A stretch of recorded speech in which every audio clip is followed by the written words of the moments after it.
We go back a long way, Diane and I, but from the minute I met her, she was a great inspiration to me. She's much of what I've accomplished in my life. Now, Diane Keaton talked about this on Twitter because that's where everybody shares everything these days. But here's what her tweet said. Woody Allen is my friend and I continue to believe him. That public statement came during the Me Too movement, when Dylan Farrow went on national television to detail what she says happened. I was taken to a small attic crawl space in my mother's country house in Connecticut by my father. He instructed me to lay down on my stomach and play with my brother's toy train that was set up. And he sat behind me in the doorway.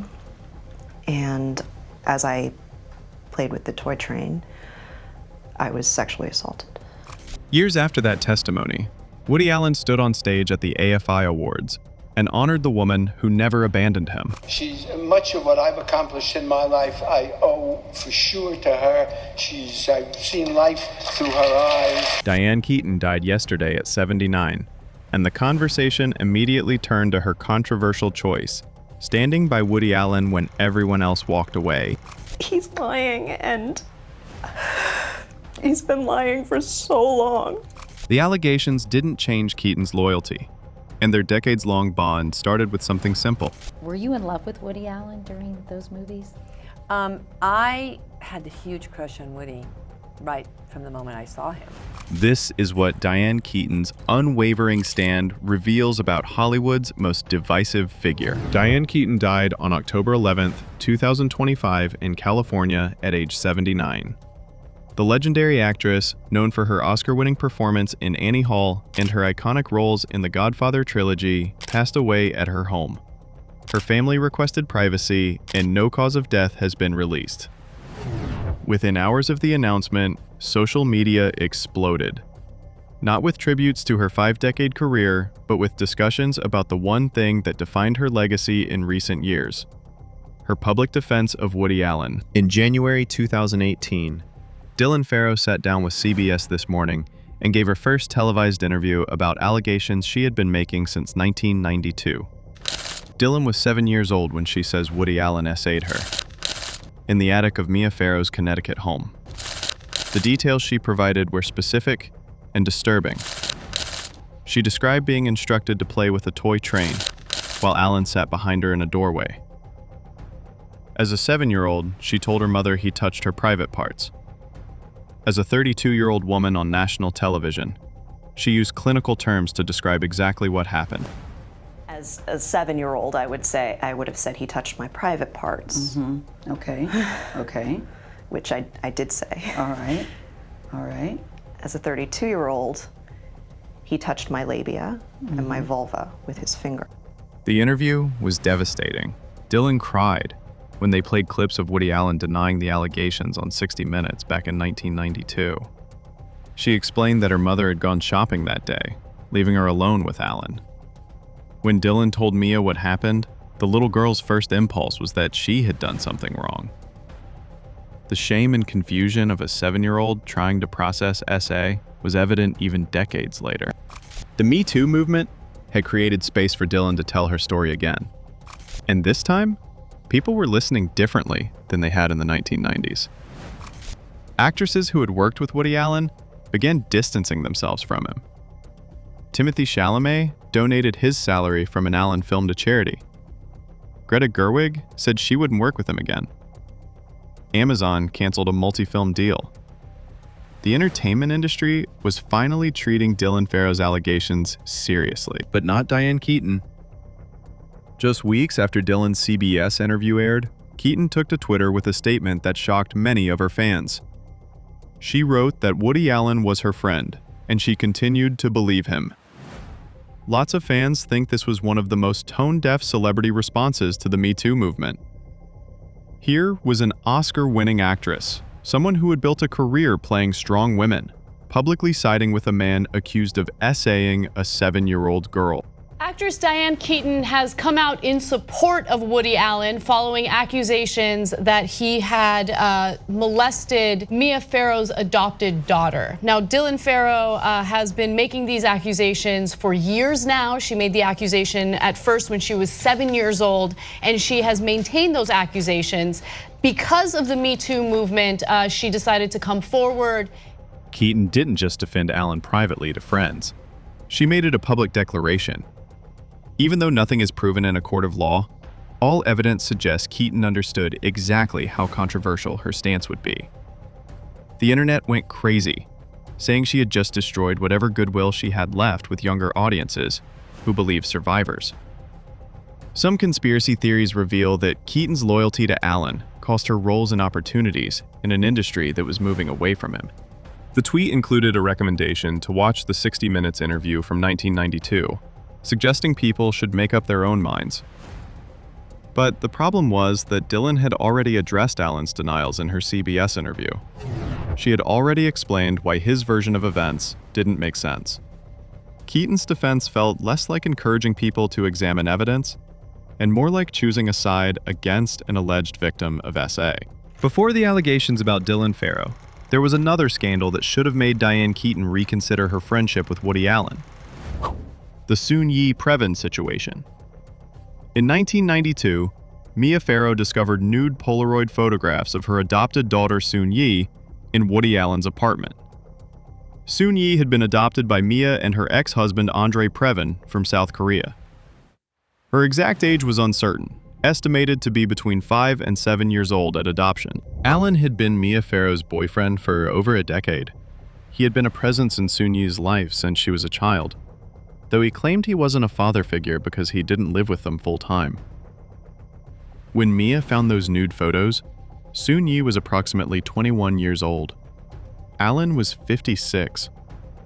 The internet went crazy, saying this was grooming behavior, even if Soon-Yi was legally an adult when the sexual relationship began. Woody Allen, of course, famously did engage in sexual activities with Soon-Yi and wound up marrying her, and they're still together. So Anna, what was the situation with Soon-Yi? So she was actually adopted by Mia Farrow from South Korea. The revelation of Allen's relationship with Soon-Yi happened just weeks before Dylan told her mother about the alleged assault in the attic. Some conspiracy theories reveal that the timing wasn't coincidental. Mia was already devastated by Allen's betrayal with Soon-Yi when Dylan came to her with allegations of SA. The custody battle that followed was brutal and public. Allen claimed Mia had coached Dylan to lie about abuse as revenge for his affair with Soon-Yi. Woody Allen and Soon-Yi Previn married in 1997 and remain together to this day. Allen has always maintained that he didn't do anything illegal because Soon-Yi was an adult. He argues that he wasn't her father or stepfather since he never married Mia. Lots of fans think these are technicalities that ignore the power dynamics and ethical problems with a 56-year-old man having a sexual relationship with his girlfriend's barely adult adopted daughter. Diane Keaton never publicly condemned the Soon-Yi relationship. She never expressed any concern about the age gap or the family dynamics. Even though nothing is proven, all evidence suggests Keaton viewed Soon-Yi as simply another young woman Allen dated, not as evidence of a pattern. This becomes more significant when you look at Allen's own words about his attraction to young women. In 1976, Woody Allen gave an interview where he made a disturbing comment. He said, if he was caught in a love nest with 15-year-old or 12-year-old girls tomorrow, people would think they always knew that about him. When this quote resurfaced during the Me Too movement, Allen's defenders, including one of his ex-girlfriends, claimed he was joking. But the internet went crazy, saying that joke revealed something about his mindset regarding underage girls. There was an interesting interview with Woody back in 1976. He said, quote, if I was caught in a love nest with 15, 12-year-old girls tomorrow, people would think, yeah, I always knew that about him. That's a little strange. A little creepy, isn't it? It's a little creepy. But this was right before... Keaton remained silent about this quote. She remained silent about Soon-Yi. She remained silent about every red flag that would have caused most people to at least question their friendship with someone. The pattern was clear. Diane Keaton had decided that her loyalty to Woody Allen was more important than examining his behavior toward young women and girls. To understand why Diane Keaton defended Woody Allen so fiercely, you have to go back to where it all started.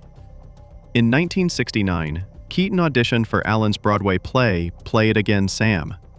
She was a young actress from California trying to make it in New York. Allen was already an established comedian and writer. From the moment she walked into that audition, something clicked between them. Tell me about Sleeper, because that became sort of a classic Woody Allen movie. Did you have any inkling during the process that this was going to be huge? I just liked being his stupid sidekick. I loved it. She was such a jerk. I love jerks. Keaton got the part in Play It Again, Sam, and earned a Tony nomination.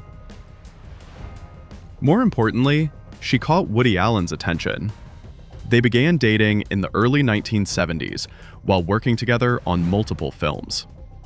Their romantic relationship lasted for several years during the period when Allen was creating some of his most iconic work.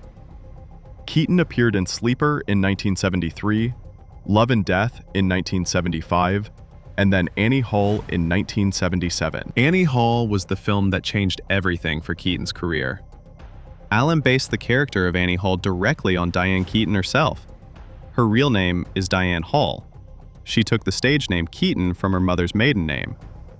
Allen literally named the character after her. The quirky fashion sense, the neurotic personality, the speech patterns, all of it came from observing the real Diane Keaton. The movie won 4 Academy Awards, including Best Picture, Best Director for Allen, and Best Actress for Keaton. It was a romantic comedy about a relationship that didn't work out, inspired by Allen and Keaton's actual relationship that had already ended by the time the film was released. Lots of fans think the success of Annie Hall created an unbreakable bond between them. Keaton owed her Oscar and her iconic status to a role that Woody Allen wrote specifically for her. Were you in love with Woody Allen during those movies? I had a huge crush on Woody right from the moment I saw him. After Annie Hall, Keaton and Allen continued working together even though their romantic relationship had ended. They collaborated on Manhattan in 1979, Radio Days in 1987, and Manhattan Murder Mystery in 1993. In total, they made 8 films together over several decades. The internet went crazy, saying their professional partnership was one of the greatest actor-director collaborations in cinema history. But that collaboration came with a cost to Keaton's moral judgment. Some conspiracy theories reveal that Keaton couldn't separate the personal history from the allegations because doing so would require admitting that the man who gave her an Oscar might be a predator. It would mean confronting the possibility that she had been charmed by someone capable of terrible things. Even though nothing is proven, all evidence suggests Keaton chose loyalty over truth. Their friendship remained close even after they stopped making films together regularly. They would walk the streets of New York discussing movies, her love life, and death. Topics Keaton was fascinated and terrified by. Allen knew intimate details about Keaton's struggles with bulimia, her romantic disappointments, her fears. This emotional intimacy made it nearly impossible for her to believe Dylan Farrow's allegations, even when presented with disturbing evidence. In 2017, the American Film Institute honored Diane Keaton with their Lifetime Achievement Award. The person chosen to present the award was Woody Allen. This was significant because Allen rarely makes public appearances, especially in Los Angeles. The film industry had already begun distancing itself from him, as Dylan Farrow's allegations gained renewed attention. But there he was, standing on stage to honor the woman who never abandoned him. Allen's speech was vintage Woody, self-deprecating humor mixed with genuine affection. He joked about meeting Keaton when she was young and ambitious, claiming she called him a stepping stone instead of a talented young director. He made fun of her fashion sense, saying she dressed like the woman who comes to take Blanche to the institution in a streetcar named Desire. The audience laughed, and Keaton smiled from her seat. We go back a long way, Diane. Diane and I. But let me. I don't know how to describe her to you. Actually, she came from a real conservative Republican area of California. Here is this beautiful girl in New York City, a young beautiful girl, and Keaton was never a conventional. Her beauty is not conventional. She dresses, as you know, to hide her sexuality, and always has dressed to hide, and has done a great job because it's never emerged over years. And she's never succumbed to any face work or anything, or any. She's very uncompromising. She prefers to look old. But then Allen said something that revealed the depth of their connection. He talked about how they remained close friends over the years, discussing her love life and her romantic failures. He joked that every charismatic man she'd been involved with had dumped her. The audience laughed again, though some found the joke cruel. Allen continued, explaining that Keaton had a mortal fear of death, and he would comfort her about it. Then came the most revealing part of the speech. Allen said that much of what he had accomplished in his life, he owed to Diane Keaton. He said he had seen life through her. Lots of fans think this statement explained everything about why Keaton defended him so fiercely. She wasn't just protecting a friend. She was protecting someone who had shaped her entire career and identity. From the minute I met her, she was a great inspiration to me. She's much of what I've accomplished in my life, I owe for sure to her. I've seen life through her eyes. The internet went crazy, saying Allen's speech was manipulative. Here was a man accused of SA, using a public platform to remind Keaton of everything she owed him. Some conspiracy theories reveal that Allen strategically maintained relationships with powerful women in Hollywood, who could defend him when needed. Keaton, Scarlett Johansson, and others became his shield against accountability. Even though nothing is proven, all evidence suggests the 2017 AFI award ceremony was Allen's way of securing Keaton's loyalty before the Me Too reckoning. Less than a year after that speech, Dylan Farrow would give her CBS interview. And just as Allen might have anticipated, Diane Keaton immediately went to Twitter to defend him.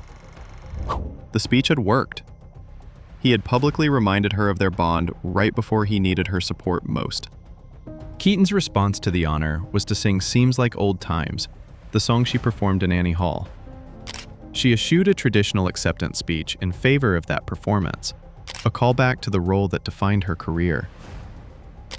It was a choice that emphasized how intertwined her identity was with Woody Allen's vision of her. She couldn't separate Diane Keaton, the actress, from Annie Hall, the character. And she couldn't separate either from Woody Allen, the alleged abuser. When Diane Keaton posted her defense of Woody Allen on Twitter in 2018, the response was immediate and brutal. The internet exploded with criticism from fans, fellow actresses, and advocates for SA survivors. People couldn't understand how a woman who had played strong, independent characters could side with a man accused of SAing a 7-year-old girl. The backlash threatened to overshadow Keaton's entire legacy. Other celebrities who defended Allen faced similar consequences. Alec Baldwin vocally supported Allen and was criticized heavily. But Keaton's defense felt particularly disappointing because she was such an icon to women. Lots of fans think her statement betrayed the trust of fans who had supported her for decades. Some conspiracy theories reveal that Keaton lost roles and opportunities because studios didn't want to be associated with someone defending Allen. The most damning aspect of Keaton's defense was the timing. She didn't issue her statement in the 1990s when the allegations first surfaced. She didn't defend him before the Me Too movement when it might have been easier. She waited until Dylan Farrow had given the most detailed, emotional account of alleged abuse on national television. And then Keaton decided that was the moment to publicly declare her belief in Allen's innocence. I get that she's his friend, I get that she wants to defend him, but what if he did do it? You know, you don't know. And so putting that out there, I think, is a risky move. Critics pointed out that Keaton had no way of knowing what happened in that attic in Connecticut in 1992. She wasn't there. Even though nothing is proven in a court of law, all evidence suggests Keaton made her declaration based on personal loyalty rather than examining the evidence. The prosecutor in the case believed there was probable cause to charge Allen, but didn't want to traumatize Dylan further with a trial. Two separate investigations had conflicting results about whether Dylan had been coached. The Yale New Haven Hospital investigation that Allen frequently cited as exonerating him was questioned by the judge in the custody case. That judge ultimately sided with Mia Farrow and found credible evidence that abuse had occurred. Allen was denied custody and had supervised visitation restricted. These facts were publicly available, yet Keaton chose to ignore them in favor of her personal belief in her friend's innocence. Hollywood's response to Keaton's defense was mixed. Some in the industry quietly supported her right to stand by a friend. Others saw it as enabling behavior that perpetuated SA culture and silenced victims. The internet went crazy, saying that Keaton represented everything wrong with Hollywood's old guard. People more concerned with protecting powerful men than believing women and children who accuse them. Younger actresses who had looked up to Keaton were particularly vocal in their disappointment. They had grown up watching her films and seeing her as a feminist icon. Her defense of Allen shattered that image. Even though nothing is proven, all evidence suggests Keaton understood the cost of her loyalty but chose it anyway. She valued her relationship with Allen more than her reputation with a new generation of women in Hollywood. The backlash extended beyond social media. Think pieces were written about how Keaton's defense exemplified the problem with separating art from the artist. Film critics re-examined her collaborations with Allen through a new lens, questioning whether audiences could enjoy Annie Hall knowing the director had been accused of SAing his daughter. Keaton's legacy became inseparable from this controversy. Diane Keaton's death at 79 leaves one question unanswered. Will Woody Allen finally break his silence? His behavior over 5 decades confirmed a pattern of concerning conduct with young women and girls. His actions during investigations confirmed he changed stories when evidence contradicted him. His 2017 speech confirmed he understood exactly how to maintain Keaton's loyalty. Now she's gone, and Allen hasn't said a word. That silence might be the most honest thing about their relationship. Keaton sacrificed her reputation to defend him. Allen's response confirms what that defense was really worth to him. Nothing, once she couldn't provide it anymore. The internet went crazy saying Keaton wasted 50 years of loyalty on someone whose behavior confirmed every allegation against him. Whether Allen speaks or stays silent, the truth is already confirmed by his actions. Diane Keaton defended a man whose conduct spoke louder than any denial ever could. Anyway, that's it for the video, folks. Bye.